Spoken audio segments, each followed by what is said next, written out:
Ministri i Bujqësisë dhe Zhvillimit Rural, Andis Salla, zhvilloi një takim me fermerët e qarkut të Gjirokastrës në kuadër të konsultimeve për skemën kombëtare 2026. Gjatë fjalës së tij, Ministri Salla theksoi se këto dëgjesa zhvillohen paraprakisht për të plotësuar panoramën e kërkesave dhe nevojave të fermerëve, si dhe për të ndërtuar skemën mbi një pasqyrë sa më reale të situatës në terren. Jemi sot dhe për të dëgjuar fermerët, për një bashkëbisedim me ta, kemi nisë një tur në gjithë Shqipërinë, patjetër që edhe në qarkun e Gjirokastës, ku edhe ju, siç e thatë, për blegtorët, edhe për përmbytjen e fundit, ne kemi arritur që të paraqesim një paketë financiare për mbështetjen e të gjithë blegtorëve dhe ato që janë përmbytur nga qeveria shqiptare. Ne sot jemi për një dëgjesë me ta për skemën kombëtare, në cilën kemi akorduar fondin e përvitshëm nga skema e mbështetjes nga AZBR-ja dhe ne do të jemi me ta për të diskutuar rreth gjithë problematikave që ata hasën gjatë vitit, por edhe atyre skemave të reja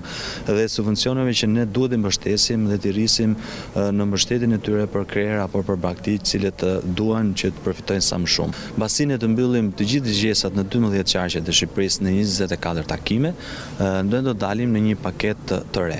Patjetër që ne do të mbështesim të gjithë blegtorët në uljen e numrit të krerëve për përfituesit, nëse ne kemi sot 100 numrin për të aplikuar edhe për të qenë përfitues, do ta ulim në ato kërkesa që ata kanë nevojë. E pranishme në takim ishte dhe Ministri e Arsimit, njëherëz deputete e qarkut Gjirokastër, Mirela Kumbaro, e cila u shpreh se kjo dëgjesë ka një rëndësi të veçantë për fermerët, duke qenë se qarku i Gjirokastrës është një zonë me tradita të theksuara blegtorale dhe bujqësore.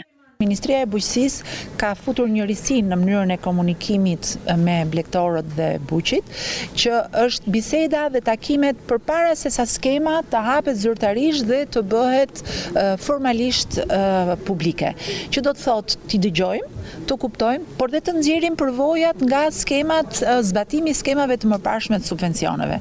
Edhe sepse situatat evoluojnë, por edhe sepse vetë buqit dhe blegtorët janë në përditshmëri në ndjekje të aktivitetit të tyre bujqësor blegtoral në ekonominë e vendit dhe konkretisht në ekonominë e qarkut Gjirokastrës. Kjo dëgjesë merr një rëndësi edhe më të madhe, por edhe që të ndjekim pastaj në momentin që hapen skemat e subvencioneve, me risitë e tyre të ndjek çdo problematikë që këtu ka. Nga ana tjetër, fermerët kërkuan më shumë vëmendje dhe mbështetje nga instancat përkatëse për problematikat me të cilat përballen në aktivitetin e tyre të përditshëm. Ne si fermerë kërkojmë mbështetje më të theksuar tek të imtat edhe tek gjedhët e lopët. Ndërsa për pjesën e bujqësisë kemi shumë probleme te pjesa e përmbitjes. E gjithë kultura e mbjedh tani në vjesht, e gjitha është prishur, është shkatruar nga përmbitja. Te skemat që kam aplikuar për subvencione tek të imtat dhe për subvencione në naftë, për aq sa kam aplikuar, për aq sa kam pasur dokumenta, kam qenë fitues, kam qenë në rregull. Kurse mund të themi që është e pamjaftueshme, është e pamjaftueshme.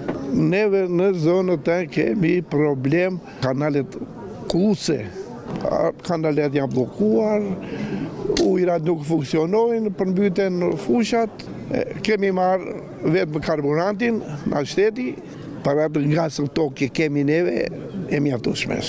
Takimet të tjera konsultative do të vijojnë edhe në qarqe të tjera të vendit, me synim që skemat kombëtare 2026 të reflektojnë sa më mirë nevojat reale të fermerëve dhe të shërbejnë si një mbështetje konkrete për zhvillimin e bujqësisë dhe blegtorisë.